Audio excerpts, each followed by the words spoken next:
yang mengatakan bahwa depresi sampai sekarang gitu. Sadar kalau ada depresinya. Kira-kira kiat-kiat apa sih dok yang dilakukan? Itu pengen dilepasin atau dalam tanda petik diobatin dalam tanda petik untuk dihilangkan.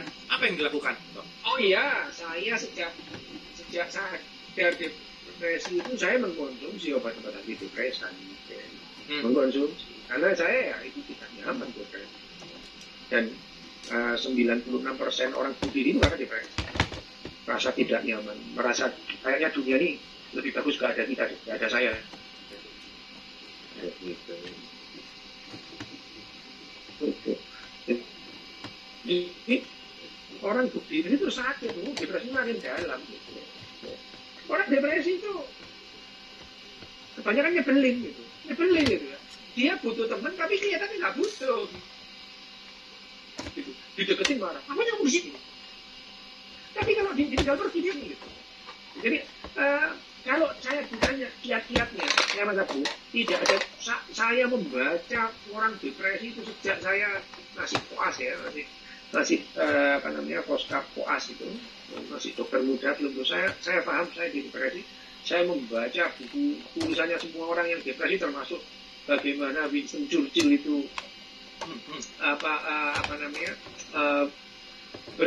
bergulat dengan depresinya, bagaimana Abraham Lincoln bergulat dengan depresinya.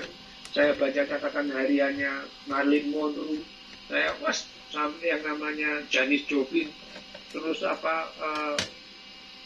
Jimi Hendrix, semua orang-orang depresi ini gitu ya. Dan sampai sekarang pun secara medis, pengetahuan ilmiah pun kita ya tidak. Kalau ditanya saya punya kiat apa, saya nggak punya kiat gitu. Ya, tidak ada cara yang benar atau cara yang salah dalam menjalani depresi. Cuman kalau ini himbauan bagi orang yang tidak depresi, ini kalau kalian itu pertama, kalian tuh hobinya nasihatin orang gitu, jauh-jauh aja dari orang depresi gitu ya. Orang depresi nggak nasihat, tausiah, nggak butuh semangat, nggak usah gitu. Dan kalau kalian itu orang yang caper, nggak usah deket-deketnya gitu. Yang kali orang caper itu, gitu. Caper pagi-pagi, hai kabar, apa kabarmu, apa, pengen lempar sandal aja, kamu jiwa aja kenapa sih gitu. Anyway, kata dokter makan obat itu obatnya edik, jadi harus terus. Oh iya, kayak gitu dok. Bukan ya, yang namanya adiksi itu enggak begitu. Yang namanya edik itu kita menggunakan sebagai pengkonsumsi habitual padahal kita nggak butuh. Beda. Kalau saya ini kan nggak ada kan orang yang namanya ketagihan nasi, nggak ada, itu kebutuhan. Ya, tapi kalau rokok itu ketagihan, orang nggak ngerokok nggak mati sih sebetulnya. Ya, itu. Tapi kalau rokoknya dihentikan, akhirnya dia cranky gitu ya, sakau. Nah itu memang dia edik terhadap rokok gitu. Nah obat-obat antidepresan itu karena di dalam otak saya ini yang namanya neurotransmitter dan hormonnya itu tidak sama dengan orang-orang yang tak mengregulasi itu. Saya minum obat supaya konstelasi neurotransmitter di otak saya sama dengan otaknya Mas Abu gitu ya, depresi gitu. Tapi ya setiap orang obat antidepresan yang diperlukan belum tentu sama, karena obat antidepresan itu bisa berbeda-beda. Ini Mas Abu ya.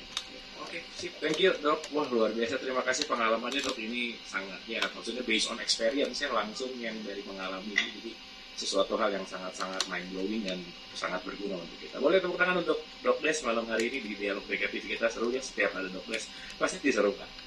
Oke dok, ini pertanyaan sebetulnya masih banyak tapi sudah 25.9, nggak terasa udah jam 9.